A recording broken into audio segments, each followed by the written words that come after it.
Who is the greatest hero from Roman and Greek mythology? Is it Achilles, the best soldier in the whole of the Trojan War and in Greek history? Or is it Odysseus, someone who's very intelligent, a trickster, and very cunning? Or perhaps it's a female hero such as Medea or Circe, or even the Amazon warrior Penthesilea.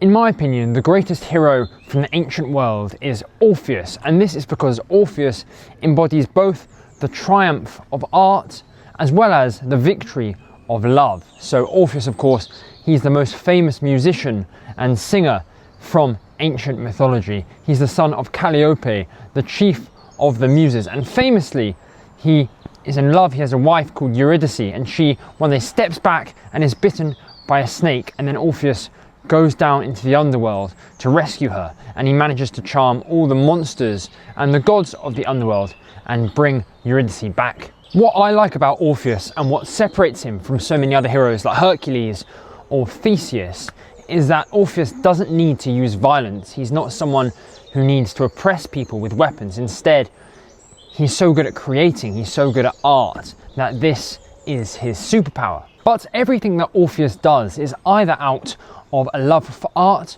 or a love of love itself. I mentioned that Orpheus brings Eurydice, his beloved, his wife, back out of the underworld. But of course, as you probably know, he ultimately fails to do this because one of the things he had to promise the gods of the underworld, Hades and Persephone, was that he must not look back at Eurydice until he's arrived out of the underworld. But of course, Orpheus, he looks back at Eurydice, and like many characters like in Sodom and Gomorrah, Eurydice fades away. But even this act is not a mistake from Orpheus. Instead, it once again shows his love for her. It's an act of love, checking in on Eurydice and making sure she's okay. The story of Orpheus has inspired many poets, many ancient poets like Virgil, Horace, Sappho, Ovid, and many more modern poets and authors such as Margaret Atwood. And perhaps this is because that even though Orpheus fails, eventually he is reunited with Eurydice when he himself dies, and there's this lovely passage that I'll read to you now where Ovid describes this lovely reunion.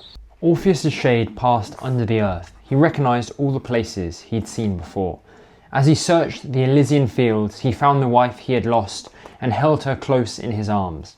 At last the lovers could stroll together, side by side, or she went ahead and he followed. Then Orpheus ventured in front, and he knew he could now look back on his own Eurydice safely.